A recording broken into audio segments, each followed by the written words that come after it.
నమస్కారం. ఘంటారావానికి స్వాగతం. ప్రధానాంశాలు. నేటి నుంచి సచివాలయంలో 7వ విడత కలెక్టర్ల సదస్సు.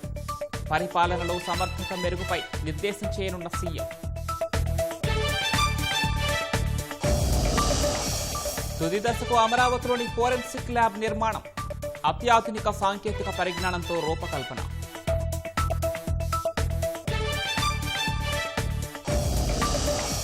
బంగాల్ సీఎం రేసులో ఉన్న సువేందు పిఏ హత్య. కాల్చి చంపిన గుర్తు తెలియని దుండగులు.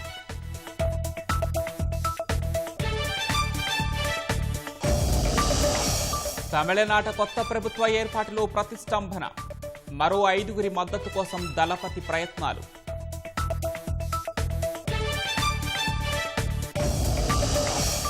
ఇరాన్ ఆయిల్ ట్యాంకర్పై అమెరికా కాల్పులు. హర్మూజ్ జలసంధి సమీపంలో ఘటన.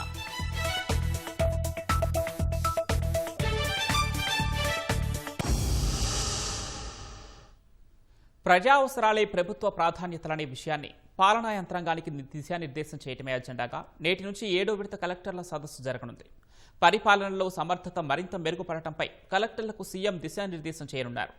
ఇటీవల ప్రజాప్రతినిధులతో ముఖ్యమంత్రి జిల్లాల వారీగా సమీక్షా సమావేశాలు నిర్వహించిన క్రమంలో ఈ కలెక్టర్ల సదస్సు ప్రాధాన్యత సంతరించుకుంది. తొలి రోజు స్వర్ణాంధ్ర 10 సూత్రాలు, జిల్లాల వారీగా జీఎస్డీపీ గ్రోత్, కేంద్ర ప్రాయోజిత పథకాలు, ఫిర్యాదుల పరిష్కారం, పెట్టుబడులు పెట్టిన కంపెనీల గ్రౌండింగ్, ఫైళ్ల క్లియరెన్స్, ఆర్టీజీఎస్ వంటి అంశాలపై సమీక్షిస్తారు. 4 జిల్లాల కలెక్టర్లు తమ జిల్లాల్లో అవలంబిస్తున్న ఉత్తమ విధానాలను సదస్సులో ప్రజెంట్ చేస్తారు.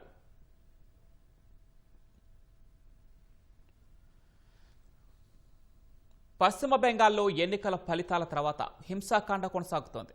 బీజేపీ కీలక నేత సువేందు అధికారి వ్యక్తిగత సహాయకుడు చంద్రనాథ్ రథ్ను గుర్తు తెలియని దుండగులు కాల్చి చంపడం కలకలం రేపుతోంది. భవానీపూర్లో మమతా బెనర్జీపై సువేందు అధికారి గెలవడంలో కీలక పాత్ర పోషించిన రథ్ను చంపడం వెనుక రాజకీయ కుట్ర ఉందని బీజేపీ ఆరోపించింది. ఈ హత్యను కేంద్ర హోంమంత్రి అమిత్ షా దృష్టికి తీసుకువెళ్లింది. పశ్చిమ బెంగాల్లో ఎన్నికల అనంతరం హింస కొనసాగుతోంది. బీజేపీ కీలక నేత సువేందు అధికారి వ్యక్తిగత సహాయకుడు చంద్రనాథ్ రథ్ దారుణ హత్యకు గురయ్యారు. బుధవారం రాత్రి 10:30 గంటల సమయంలో ఉత్తర 24 పరగణాల జిల్లాలోని మధ్యం గ్రామ్లో గుర్తు తెలియని దుండగులు ఈ ఘాతుకానికి ఒడిగట్టారు. కోల్కతా నుంచి తన ఫ్లాట్ కు తిరిగి వెళ్తున్న సమయంలో బైక్పై వచ్చిన దుండగులు రథ్ కారును అడ్డగించారు. ముందు సీటులో కూర్చున్న చంద్రనాథ్ రథ్ పై కాల్పులు జరిపి పరారయ్యారు. రథ్ ఛాతీలోకి 4 బుల్లెట్లు దూసుకెళ్లడంతో అక్కడికక్కడే మృతి చెందారు. వాహన డ్రైవర్ కు తీవ్ర గాయాలు కాగా ప్రస్తుతం ఆయన పరిస్థితి విషమంగా ఉంది. సువేందు అధికారి, ఇతర బీజేపీ నేతలు ఘటనా స్థలిని పరిశీలించారు. రథ్ మృతదేహాన్ని తరలించిన ఆసుపత్రి వద్ద బీజేపీ కార్యకర్తలు నిరసనకు దిగారు. ఇది పక్కా ప్రణాళిక ప్రకారం జరిగిన హత్య అని, ఇందులో టీఎంసీ అధినేత్రి మమతా బెనర్జీ, అభిషేక్ బెనర్జీకి ప్రమేయముందని ఆరోపించారు. దుండగులు ముందుగానే రెక్కి నిర్వహించి ఈ ఘాతుకానికి పాల్పడ్డారని సువేందు అధికారి మండిపడ్డారు. బెంగాల్లో 15 ఏళ్లుగా మహా జంగిల్ రాజ్ నడుస్తోందని ఆరోపించారు. ఈ విషయంపై కేంద్ర హోంమంత్రి అమిత్ షాతోనూ సువేందు అధికారి మాట్లాడారు. మమతా బెనర్జీ పోటీ చేసిన భవానీపూర్ నియోజకవర్గంలో సువేందు అధికారి విజయం సాధించడంలో చంద్రనాథ్ రథ్ కీలక పాత్ర పోషించినట్లు బీజేపీ వర్గాలు పేర్కొన్నాయి. తమిళనాడులో టీవీకే అధినేత విజయ్ సారథ్యంలో కొత్త ప్రభుత్వం ఏర్పాటు ఆలస్యమయ్యే సూచనలు కనిపిస్తున్నాయి. ప్రభుత్వ ఏర్పాటుకు ఆహ్వానించాలని విజయ్ కోరినప్పటికీ మెజార్టీ చూపించాలని గవర్నర్ చెప్పినట్లు సమాచారం. ఫలితంగా విజయ్ ప్రమాణ స్వీకారం తేదీ ఖరారు కాలేదని తెలుస్తోంది. ఇప్పటి వరకు 5గురు ఎమ్మెల్యేలున్న కాంగ్రెస్ మద్దతు ప్రకటించగా మిగతా ఎమ్మెల్యేల మద్దతు కూడగట్టేందుకు టీవీకే తన ప్రయత్నాలను ముమ్మరం చేసినట్లు తెలుస్తోంది. మరోవైపు తమ ఎమ్మెల్యేలు చేజారకుండా అన్నాడీఎంకే పుదుచ్చేరిలో శిబిరం ఏర్పాటు చేసింది. టీవీకే అధినేత విజయ్ తమిళనాడులో ప్రభుత్వం ఏర్పాటు చేసేందుకు మరికొంత కాలం పట్టనుంది. ఆయన ప్రమాణ స్వీకారం ఇవాళ లేదన్న విషయం ఖరారైంది. ప్రభుత్వ ఏర్పాటుకు కనీసం 118 మంది సభ్యుల మద్దతు అవసరం కాగా టీవీకే నుంచి 108 మందే గెలిచారు. విజయ్ 2 స్థానాల నుంచి గెలవడంతో ఆ పార్టీ బలం 107గానే పరిగణించాలి. అంటే మరో 11 మంది మద్దతుంటే తప్ప ప్రభుత్వ ఏర్పాటు సాధ్యం కాదు. తమిళనాడు 16వ శాసనసభను 5వ తేదీ నుంచి రద్దు చేస్తున్నట్లు గవర్నర్ రాజేంద్ర ఆర్లేకర్ ప్రకటించారు. ఇవాళే సీఎంగా ప్రమాణం చేయాలని టీవీకే అధినేత విజయ్ చెన్నైలోని జవహర్లాల్ నెహ్రూ ఇండోర్ స్టేడియంలో ఏర్పాట్లు చేసుకున్నారు. ప్రభుత్వ ఏర్పాటుకు ఆహ్వానించాలని గవర్నర్ కార్యాలయానికి లేఖ పంపారు. ఎమ్మెల్యేల పేర్లతో జాబితా ఇవ్వాలని గవర్నర్ కోరడంతో బుధవారం మరో లేఖ సమర్పించారు. మధ్యాహ్నం 3:30కు గవర్నర్ నుంచి విజయ్కు పిలుపు వచ్చింది. పలువురు పార్టీ నేతలతో కలిసి ప్రభుత్వ ఏర్పాటు లేఖను గవర్నర్కు సమర్పించారు. అయితే గవర్నర్ 118 మంది ఎమ్మెల్యేల పేర్లు కావాలని అడిగినట్లు తెలిసింది. అది ఆలస్యమవడంతో ప్రమాణ స్వీకార తేదీని గవర్నర్ నిర్ణయించలేదని సమాచారం. మరోవైపు ప్రభుత్వం ఏర్పాటు చేసేందుకు మద్దతివ్వాలని కోరుతూ విజయ్ కాంగ్రెస్, వీసీకే, వామపక్షాలకు లేఖలు రాశారు. 5 ఎమ్మెల్యేల బలమున్న కాంగ్రెస్ సానుకూలంగా స్పందించింది. అయితే మతతత్వ శక్తులు ఉండే కూటమిలో టీవీకే భాగం కాకూడదని బీజేపీని ఉద్దేశించి కాంగ్రెస్ పేర్కొంది. స్థానిక ఎన్నికలతో పాటు లోక్సభ, రాజ్యసభ ఎన్నికల్లోనూ ఈ పొత్తు కొనసాగుతుందని స్పష్టత ఇచ్చింది. విజయ లేఖపై వీసీకే, సిపిఐలో ఇంకా స్పందించలేదు. అన్నాడీఎంకే కూటమికి చెందిన ఏఎంఎంకే ఎమ్మెల్యే, పీఎంకేలోని 4 ఎమ్మెల్యేల మద్దతు కూడగట్టే ప్రయత్నాలు జరుగుతున్నాయి. అయితే టీవీకేకు మద్దతిచ్చేది లేదని అన్నాడీఎంకే స్పష్టం చేసింది. టీవీకే నేతలు ఆధవ్ అర్జున, బుస్సి ఆనంద్ అన్నాడీఎంకే చీఫ్ పళనిస్వామి ఇంటికి వెళ్లినప్పటికీ ప్రయోజనం లేకపోయింది. విజయ్ సారథ్యంలో కొత్త ప్రభుత్వం ఏర్పాటు ఆలస్యం కానున్న నేపథ్యంలో ఓ ఆసక్తికరమైన ప్రచారం తెరపైకొచ్చింది. టీవీకే ప్రభుత్వాన్ని అడ్డుకునేందుకు బద్ధశత్రువులైన డీఎంకే, అన్నాడీఎంకే చేతులు కలపనున్నట్లు ప్రచారం మొదలైంది. ఆ దిశగా ఇరు పార్టీల మధ్య చర్చలు జరుగుతున్నట్లు వచ్చిన వార్తలు తమిళనాట రాజకీయ వర్గాలను ఉలిక్కిపాటుకు గురిచేశాయి. టీవీకేకు కాంగ్రెస్ మద్దతు ప్రకటించిన కొన్ని గంటలకే డీఎంకే, అన్నాడీఎంకేల మధ్య చర్చలాంశం తెరపైకొచ్చింది. అయితే ఈ వార్తలపై స్పందించేందుకు ఇరు పార్టీల శిబిరాలు నిరాకరించాయి. డీఎంకే, అన్నాడీఎంకే చేతులు కలిపితే వారి బలం 120కి చేరుతుంది. సిఆర్డీఏ కార్యాలయం తర్వాత అమరావతిలో మరో భవన సముదాయం ప్రారంభోత్సవానికి ముస్తాబవుతోంది. అత్యాధునిక హంగులతో అంతర్జాతీయ స్థాయి ఫోరెన్సిక్ సైన్స్ ల్యాబొరేటరీ నిర్మాణం తుది దశకు చేరుకుంది. ఫోరెన్సిక్ పరికరాలు సమకూర్చుకొని సీఎం చేతుల మీదుగా ప్రారంభించేందుకు పోలీస్ శాఖ కసరత్తు చేస్తోంది. రాజధాని అమరావతిలో ఫోరెన్సిక్ భవన సముదాయ నిర్మాణం తుది దశకు చేరింది. తుళ్లూరు వద్ద N14, E5 జంక్షన్లో 5 ఎకరాల విస్తీర్ణంలో అంతర్జాతీయ స్థాయి సౌకర్యాలతో 5 భవనాలు నిర్మించారు. కేంద్ర రాష్ట్ర ప్రభుత్వాలు దీనికోసం 252 కోట్లు ఖర్చు చేశాయి. 2017లో అప్పటి సీఎం చంద్రబాబు దీనికి పునాదిరాయి వేయగా ఆ తర్వాత అధికారంలోకి వచ్చిన జగన్ అమరావతిని ఆగం చేయడంలో భాగంగా ఈ నిర్మాణ పనులు నిలిపేశారు. 2024లో చంద్రబాబు మళ్లీ పనులు పునః ప్రారంభించారు. త్వరలో అత్యాధునిక పరికరాలు అమర్చి ముఖ్యమంత్రి చేతుల మీదుగా ఈ ఫోరెన్సిక్ భవన సముదాయాన్ని ప్రారంభిస్తారు. సిఆర్డీఏ భవనం తర్వాత రాజధానిలో ప్రారంభం కాబోయే రెండో భవన సముదాయంగా ఇది రికార్డులకు ఎక్కనుంది.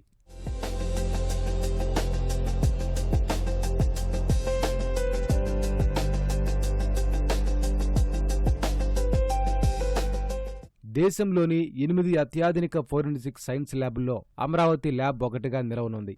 అమరావతి ల్యాబ్లో ఫిజిక్స్, కెమిస్ట్రీ, బయాలజీ, బాలిస్టిక్ విభాగాలు ప్రత్యేకంగా పనిచేస్తాయి. ఆటోమేటెడ్ ఫింగర్ ప్రింట్ సిస్టమ్ ద్వారా వేలిముద్రలను డేటాబేస్తో సరిపోల్చి నిందితులను గుర్తిస్తారు. కాల్పుల కేసులో తుపాకులు, తోటాల విశ్లేషణ, విషప్రయోగం లేదా మత్తు పదార్థాల కారణాలను నిర్ధారించే టాక్సికాలజీ పరీక్షలు నిర్వహిస్తారు. పాత విధానాల్లో నెలలు పట్టే నివేదికలు ఇప్పుడు గంటల్లో లేదా కొన్ని రోజుల్లోనే అందేలా సాంకేతికతను సమకూర్చుకుంటున్నారు. ఇందుకోసం పోలీస్ శాఖ 41 కోట్ల రూపాయలతో పరికరాలు తెప్పిస్తోంది. రాష్ట్ర మొబైల్ ఫోరెన్సిక్ వాహనాల ద్వారా సేకరించే ఆధారాలను ఇక్కడికి పంపి 48 గంటల్లోనే ప్రాథమిక విశ్లేషణ అందించే వ్యవస్థను అందుబాటులోకి తెస్తున్నారు. నేర పరిశోధనలో రక్తం, లాలాజలం, వెంట్రుకలు, చర్మకణాల వంటి సూక్ష్మ ఆనవాలను విశ్లేషించి DNA ప్రొఫైలింగ్ ద్వారా నిందితులను గుర్తించడంలో ఫోరెన్సిక్ సైన్స్ ల్యాబ్లు కీలకంగా మారనున్నాయి. అమరావతిలోని ఫోరెన్సిక్ భవన సముదాయం కార్యకలాపాలు ప్రారంభమైతే రాష్ట్రంలో క్రిమినల్ కేసుల విచారణ సులభతరం కానుంది. ఈసారి వర్షపాతం తగ్గుతుందనే అంచనాలు ఖరీఫ్ సీజన్కు నీరు సమకూర్చుకోవటం సవాల్గా మారింది. ఎల్నినో ప్రభావం సంకేతాలతో జలవనరుల శాఖ ముందస్తు ప్రణాళికలపై దృష్టి పెట్టింది. నీటి నిల్వలు, కాలువల నిర్వహణ అన్నింటినీ సమన్వయం చేస్తూ నీటి వినియోగానికి కట్టుదిట్టమైన వ్యూహం సిద్ధం చేస్తోంది. ఈ ఏడాది జూన్ నుంచి అక్టోబర్ వరకు సాధారణ వర్షపాతం కన్నా దాదాపు 18% తక్కువగా వర్షాలు పడతాయని ప్రభుత్వం అంచనా వేస్తోంది. సాధారణంగా 691.2 మిల్లీమీటర్ల వర్షపాతం పడాల్సి ఉండగా ఈసారి అది 567.1 మిల్లీమీటర్లకు పరిమితమయ్యే అవకాశం ఉంది. జూన్లో 32.6%, జూలైలో 25.4%, ఆగస్టులో 14.9%, సెప్టెంబర్లో 9.9%, అక్టోబర్లో 24.5% మేర లోటుండొచ్చని అంచనాలు సూచిస్తున్నాయి. ఈ పరిస్థితుల్లో ఖరీఫ్కు అవసరమైన నీటి లభ్యతపై ఆందోళన వ్యక్తమవుతోంది. రాష్ట్ర వ్యాప్తంగా సాధారణంగా 57,44,000 హెక్టార్లలో పంటలు సాగవుతాయి. అందులో రెండో పంట విస్తీర్ణం 9,79,000 హెక్టార్లు. ఒక పంటను మాత్రమే పరిగణలోకి తీసుకుంటే 47,65,000 హెక్టార్లు సాగవుతుంది. అందులో 26,03,000 హెక్టార్లకు మాత్రమే నీటి వసతి ఉంది. మే 3వ వారంలోనే కాలువలకు నీళ్లు విడుదల చేయాలని ప్రభుత్వం నిర్ణయించడంతో ఆ మేరకు నీటి కేటాయింపులు ఎలా చేయాలన్న దానిపై ప్రణాళికలు సిద్ధం చేస్తున్నారు. డెల్టా ప్రాంతాల పరిస్థితి భిన్నంగా ఉంది. గోదావరి డెల్టాలో సాధారణంగా నీటి కొరత ఉండదు. పోలవరం నిల్వలతో అవసరాలు తీర్చే అవకాశం ఉంది. కృష్ణా డెల్టాలో పరిస్థితి సవాల్గా మారే సూచనలు కనిపిస్తున్నాయి. పులిచింతలలో నీరున్నప్పటికీ ఎగువ నుంచి ప్రవాహం ఎప్పుడొస్తుందోననే అనిశ్చితి నెలకొంది. శ్రీశైలంలో నీటి మట్టం తగ్గిపోవడం మరింత ఆందోళన కలిగిస్తోంది. 1 టీఎంసీ నీరు సుమారు 3,000 హెక్టార్ల వరి సాగుకు సరిపోతుందని అంచనా. ఎల్నినో ప్రభావంతో అధిక ఉష్ణోగ్రతలు నేల తేమను త్వరగా తగ్గిస్తాయి. అందుకే చిరుధాన్యాలు, పప్పుధాన్యాలు, వేరుశెనగ, మొక్కజొన్న వంటి తక్కువ నీటితో సాగయ్యే పంటల్ని ప్రోత్సహించాలని నిపుణులు సూచిస్తున్నారు. సూక్ష్మ నీటిపారుదల, ప్రీ మాన్సూన్ డ్రై సోయింగ్ వంటి విధానాల వినియోగం కూడా పెంచాల్సిన అవసరం ఉంది.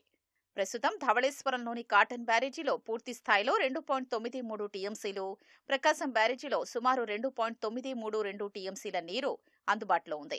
312 టీఎంసీల సామర్థ్యమున్న నాగార్జునసాగర్లో 158.739 టీఎంసీలు, 215.810 టీఎంసీల సామర్థ్యమున్న శ్రీశైలంలో కేవలం 39.260 టీఎంసీలు మాత్రమే ఉన్నాయి. గతేడాదితో పోలిస్తే కాలువలకు నీటి విడుదల తేదీల్లో మార్పులు చోటు చేసుకోనున్నాయి. ఫలితంగా ఈ ఖరీఫ్ సీజన్ నీటి నిర్వహణ మరింత జాగ్రత్తగా చేయాల్సిన పరిస్థితి ఏర్పడింది. అమెరికా పంపిన శాంతి ప్రతిపాదనలపై ఇరాన్ తన నిర్ణయాన్ని మరికొన్ని గంటల్లో మధ్యవర్తిగా వ్యవహరిస్తున్న పాకిస్తాన్కు తెలియజేయనుందని అంతర్జాతీయ మీడియా సంస్థ CNN వెల్లడించింది. యుద్ధానికి స్వస్తి పలికే లక్ష్యంతో అమెరికా 14 పాయింట్ల మెమోరాండాన్ని రూపొందించింది. దాని ప్రకారం శాశ్వత పరిష్కారం కోసం 30 రోజుల పాటు చర్చలు జరిపేందుకు ఒక ప్రత్యేక విండోను ఏర్పాటు చేస్తారు. ఇరాన్ తన అణు కార్యక్రమాన్ని కొన్నేళ్ల పాటు నిలిపివేయడానికి అంగీకరించాలని అమెరికా మెమోరాండంలో పేర్కొంది. ఇరాన్ తమ డిమాండ్లకు అంగీకరిస్తే ఆ దేశంపై ఉన్న ఆంక్షలను ఎత్తివేసి స్తంభింపజేసిన $1 బిలియన్ విలువైన ఆస్తులను విడుదల చేస్తామని అగ్రరాజ్యం ప్రతిపాదించింది. హర్ముజ్ జలసంధిలో నౌకల రాకపోకలకు ఆటంకాలు కలిగించకూడదని తెలిపింది.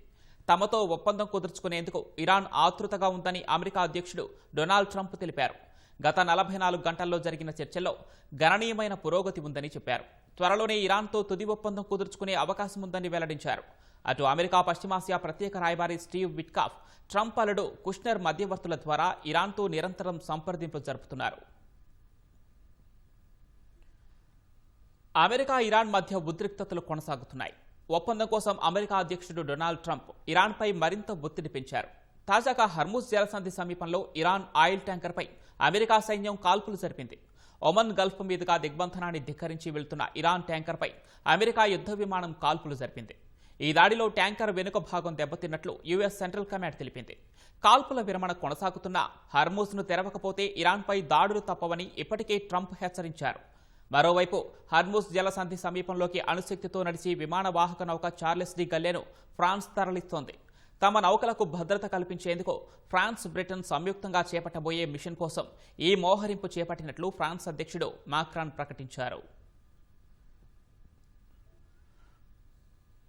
పహల్గాం ఉగ్రదాడికి ప్రతీకారంగా పాకిస్తాన్పై భారత్ చేపట్టిన ఆపరేషన్ సింధూర్కు నేటితో ఏడాది పూర్తయింది. ఏప్రిల్ 22న జరిగిన ఉగ్రదాడిలో 26 మంది పర్యాటకులు ప్రాణాలు కోల్పోగా మే 7న అర్ధరాత్రి భారత్ సైనిక చర్య చేపట్టింది. పాకిస్తాన్తో పాటు పీఓకేలోని 9 ఉగ్రవాద స్థావరాలపై వైమానిక దాడులు చేసింది. బహవల్పూర్లోని జైషే మహమ్మద్ ప్రధాన కార్యాలయం, మురిట్కేలోని లష్కరే తోయిబా బేస్ క్యాంపు, సియాల్కోట్, ముజఫరాబాద్, కోట్లీ, బింబర్ ప్రాంతాల్లోని ఉగ్ర శిబిరాలు ధ్వంసమయ్యాయి. పాక్ వైమానిక స్థావరాలపైన సైన్యం దాడులు చేసింది. డ్రోన్లు, నెట్వర్కింగ్, లక్ష్యాల గుర్తింపులో AI ఉపయోగం ద్వారా యుద్ధ తంత్రాన్ని భారత్ సరికొత్త స్థాయికి తీసుకువెళ్లింది. పాక్ అణుబెదిరింపులకు భయపడేది లేదని ఈ చర్యతో గట్టి హెచ్చరిక పంపింది. ఆహ్లాదకర వాతావరణంలో చదువులు, CBSE పాఠాలు, క్రీడలు, పౌష్టికాహారం, రోజువారీ వ్యాయామం ఇవి ఆ పాఠశాల ప్రత్యేకతలు. అలాగని అది కార్పొరేట్ స్కూల్ కాదు, అదో ఉచిత విద్యాలయం. దాతల సహాయంతో 24 ఏళ్లుగా ఎందరో అనాథలకు విద్యాబుద్ధులు నేర్పిస్తున్న అక్షరధామంపై ఈటీవీ ప్రత్యేక కథనం.